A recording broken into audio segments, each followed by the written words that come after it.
Hey friends, Paisley and Glue here. I recently finished a commission for the Mandalorian version of everyone's favorite quote, "I am no Jedi, Ahsoka Tano, and thought that I would share a little behind the scenes info for those of you who are taking on this build. It's not a super difficult build, but there are a lot of layers that take some planning and consideration, so let's get started. One note, this commission is not being submitted for Rebel Legion approval, so please don't use this as a guide for your Rebel Legion build. For the pants, I used a modified Hakama pant pattern sized down for bulkiness and poofiness reasons.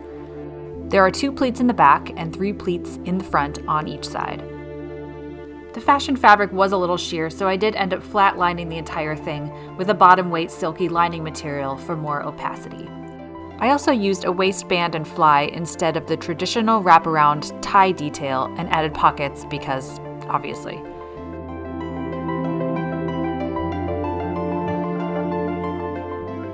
I pleated the leg into the stretchy gaiters that will be hidden beneath the leg armor. The top was definitely the trickiest to figure out because of all of the layering involved.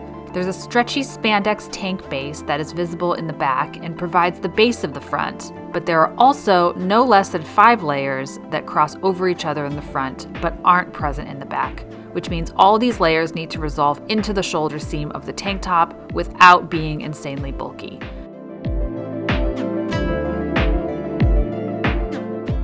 There's also a double collar because it's Star Wars. Figuring out the stitching work was a matter of lots of pre-planning, mock-ups, careful clipping and grading, and a few prayers. There are 4 fabrics in the top, the spandex, 2 gray linens, and the pant fabric which makes up the outer collar. There's also a little faux leather detail in the inner collar just to be a little bit extra. I then rigged the layers with Velcro closures so they were somewhat adjustable for the client, but also would always lay correctly in the right order.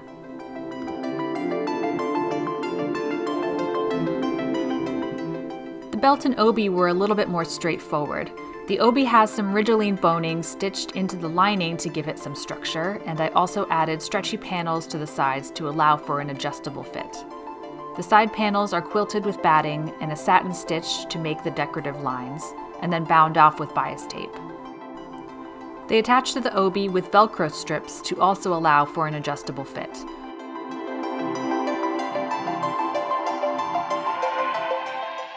The belt is vinyl with a 3D printed ring, I'll link the Etsy maker below, and riveted strap details. I found the silver beads at Joann Fabrics, and the black beads were a vintage find from Etsy.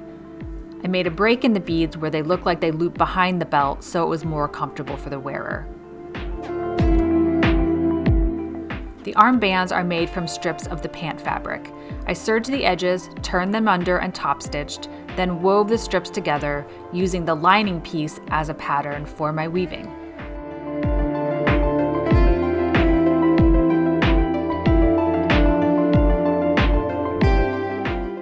After stitching around all the edges, I cut parallelogram shapes of my lining material and stitched them onto the front of the armbands over where the window shapes were going to be.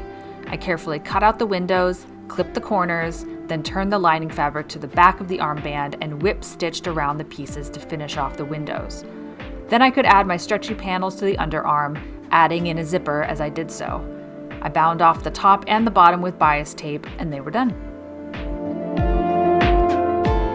The cloak was surprisingly difficult, mostly because of that darn hood. I decided that there were either 2 cloaks with different hoods, 2 lacus, or a combination of the 2, which is typical Hollywood magic business, because I could not get the seams and the size correct based on many watchings and screenings of the episode.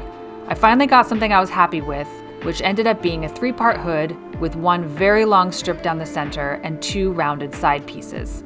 The cloak itself is 1 piece of fabric cut on the fold and slid up the center to the neck. I used a large hook with a thread bar and a snap to hold the cloak closed.